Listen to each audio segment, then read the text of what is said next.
psychedelics, you can and engage with them entheogenically in ritual, you can see physically with your eyes what's going on, and they are drawing energies that I'm sure we are going to consider scientifically one day soon, and we definitely should, because they create these funnels, these vortexes of energy that allow us to either communicate or direct forces within nature through spirit. And I mean, this is a technology that you should, how can you turn your nose at it? I mean, it's inundated pop culture with The Secret. I mean, people think they can just imagine and want something in their minds and it'll come to them. It doesn't work that way, as serious magicians know, but that it's the first step.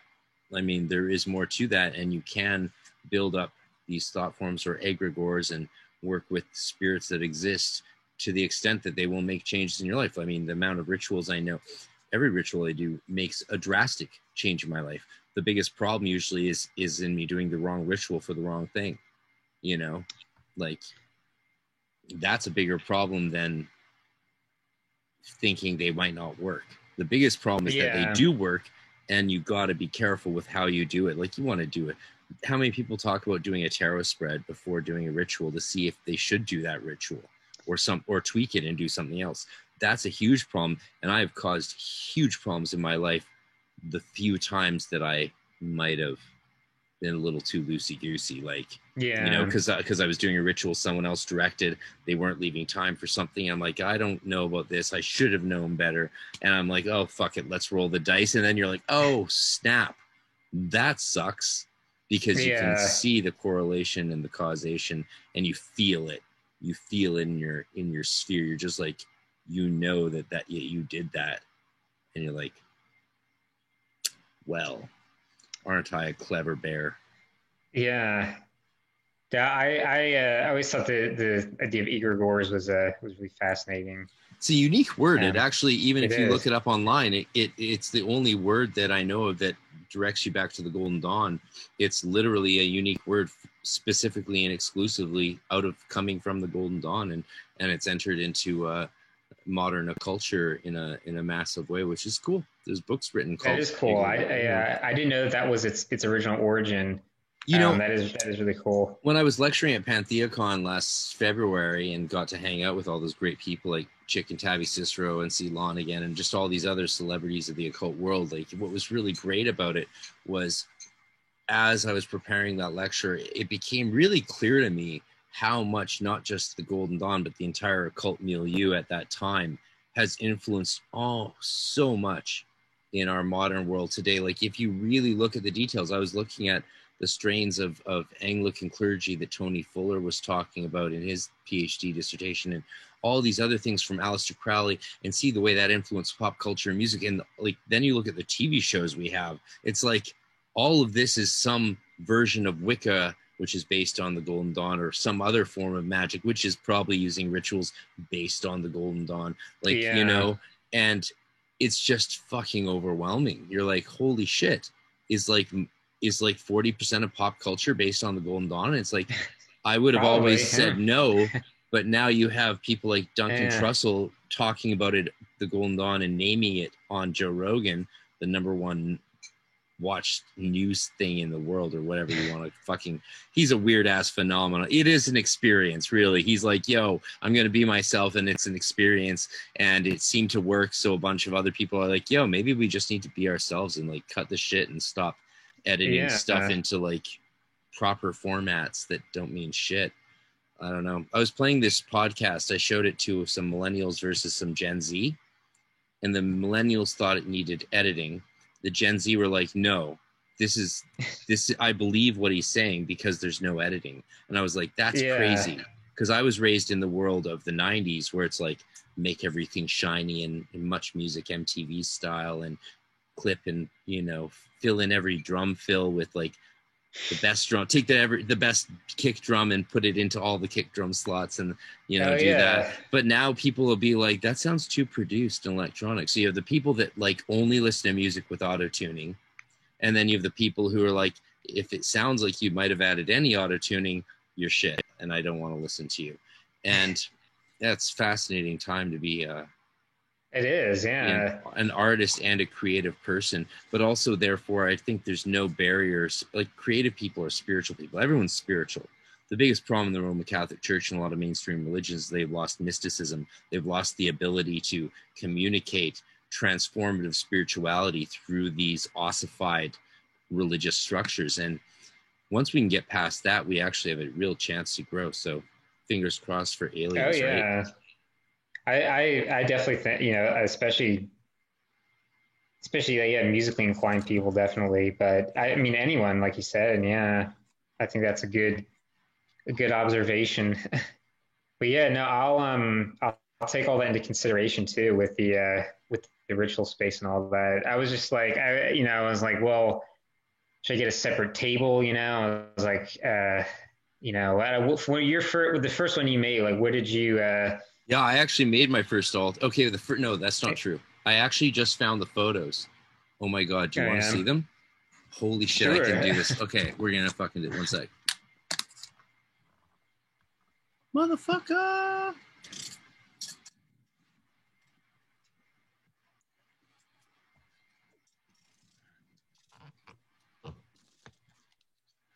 I also found Polaroids from the 90s of me wearing blackface. No, I'm joking. I'm joking. I'm not joking.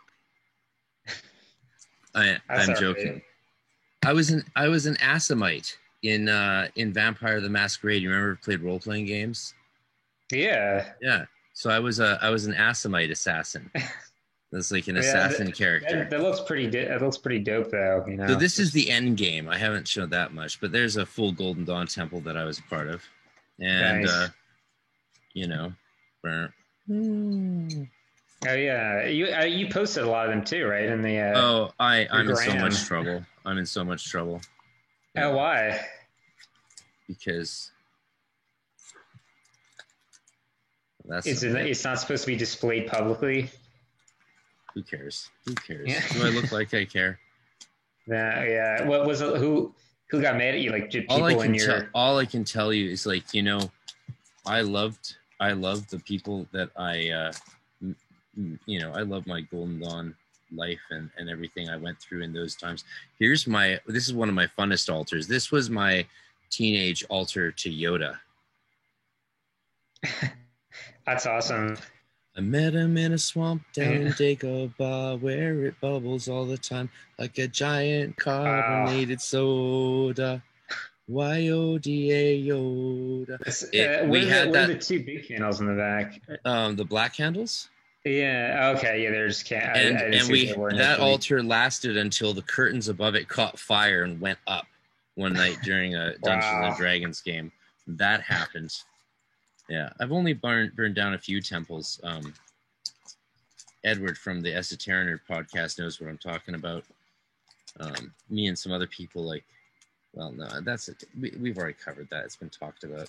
Okay, so this was my first altar. I didn't build it myself. I had just bought DJ Conway's book Celtic Magic and read it home on the drive from the interior. And I brought a Book of Shadows and I set up everything as it was in the pictures for the book. And I was like, okay, now I'm clearly a druid. I am now a druid. This is the case. And you can see the Merlin book off in the corner. And I was like, I had an epiphany watching a forest fire and almost getting evacuated in the Okanagan in 94. And I was like, clearly I am. Then I woke up the next morning and all in my tent. And I was like, the phrase in my mind was clear as day. I was meant to be an occult. I didn't know the word occultist and I was 13. So I was like, I'm meant to be an occult. and it's sort of adorable. And it's sort of adorable, right? And I mean, I didn't have I was sort of a gothy loner kid who had his geek friends, but that was it, right? The type, the long black hair and chubby and all that shit. But then, so I didn't know how to practice magic. I was just trying to take what I learned in transcendental meditation and apply it to this Celtic druidic framework world. But then I decided to build an actual altar. My dad's a carpenter, so I grew up working with wood, and so he helped me. He let me build one in his shop. He would always try and help me more than I needed help, because he'd be like, let's get this kid out of there. He wasn't really a dad. He wasn't involved in my life, you know. If I like needed to build a wall in my home, it's like, yo, you want to come build a wall with me in my home? He'd come over, and like if I went to the bathroom, he'd get as much done as possible so he could get out of it. He wasn't big on spending quality time. Like we're talking McDonald's drive-through for my birthday. That was the kind of dad he was. Oh man. Yeah. And like you just get this over with. And so he helped me build an altar, though. Like he still helped me do things I really want to. Like this bookshelf here. I built this bookshelf, and he didn't help me much at all with that. And it's a huge bookshelf. Got a lot of space. Yeah, it's so that's like nice. and the shelves aren't actually as thick as they seem. If you build a shelf, just you can take 2 2x4s and drill divots. So I drilled divots in the sides, and then I used little pieces of wood with wood glue to connect 2 pieces of 2x4, making the illusion of a solid big plank. And then you take another strip of wood and you nail it to the front, so it looks like the whole shelf is twice as thick as it actually is. Then you distress it, stain it, and all that shit. So we built he did, for his credit, actually help me achieve what I wanted to achieve during my younger years. So once I was an adult, it was like music and spirituality, get the fuck out of here. Like I want nothing to do with you. I mean, he did try, but it was mostly his wife. So here is the altar I built with him, and this is where I did a lot of my main Wicca work in the early years. So that's a lot more. It looks more like someone who actually knows what they're doing, right? And is focused on practical work. And that's a painting my mom's friend made for her back in the 60s or 70s, and I loved it, so I just sort of stole it one night and used it. And I had a little Fimo pentagram. You can see the Fimo pentagram in the middle.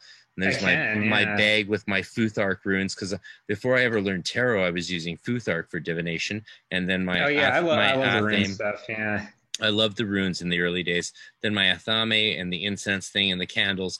And this was the altar setup for the night in which I did a full moon ritual, rising on the plains to as high as I could go and beyond, and asked for like my true name and to use as like my Wiccan name, but then the numbers worked out, so my mom turned it into my real name. And I went through a bunch of name changes as a child, because she was really into that stuff. Yeah, because your real name is very, very Irish, right? Yeah, so, it wasn't originally, but I had no choice in that, so you got to roll with the punches, you know what I mean? Oh, yeah. So then my altar developed as I started had growing pains beyond Wicca, and I started to get beyond what Scott Cunningham and the books available to me were teaching. And so here I'm still working with I got the book. I've got my first tarot deck, which I'd been given at Christmas, which was the Egyptian tarot. First tarot deck I bought for myself that I liked was the Aleister Crowley one, of course. But this was Egyptian tarot. Yeah, the Aleister Crowley art one is amazing. I mean, I'm so choked that he changed the Kabbalistic correspondences for the star card, because that's the Aquarius card as well. And it's just like, don't fuck with my sign, bitch. You're fucking with Kabbalah. You're trying to make it's special. I'm like, as much as you should make ritual work your own, don't fuck with the tradition, because then it's hard for us to communicate with each other and work together with what we're doing. So I think that's what you don't have much else going on there. I like it. It's very solid. I like it. I've upped my game from the wood incense thing to a tray of sand with a charcoal burning, and I've got like the 2 spirit candles for the Golden Dawn style ritual magic, because I was doing Donald Michael Crade's modern magic, but I still have the gold and the silver candles for the horned god and the triple goddess. So this is this is like a bipartisan getting into hermeticism, but also still being like a druid witch. You know what I mean? And what you might not see. I love the horned god. Like just the whole form of of the.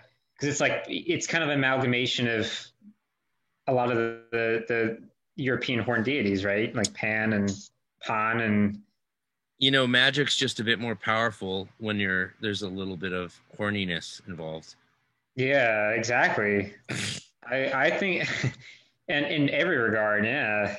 So what most people won't notice unless you're from Vancouver or Los Angeles or one of these other old Hermetic Order of the Golden Dawn international cities that had temples, that flyer, that piece of paper on the middle of the Book of Shadows, is actually a flyer for the Golden Dawn that I decided to call after finding it in a book in a bookstore. And so this was not long before I called the Golden Dawn to get involved with them when I was about 15, 14 years old. And that's cool. That's very old school. Huh?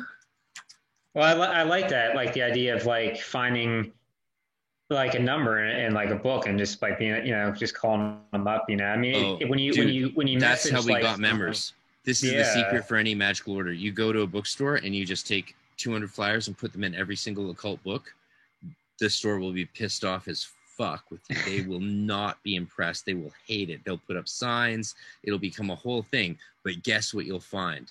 The awesomest members you could ever want to find. Yeah. Because those flyers keep falling out of the same people's laps over and over. And then they're like, eventually they're all like, so we had to call them. That's how we had an active temple with like 200 members eventually at its height. Not everyone was active all the time, but like we were very busy and we had too much work on our plate.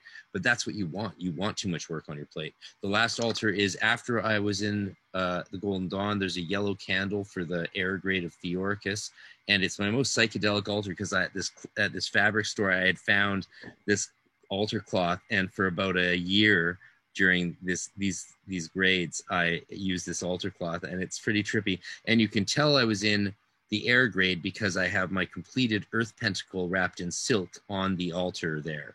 But here it is. That's cool. That's pretty cool, hey? Yeah. So my altar grew with me, of course.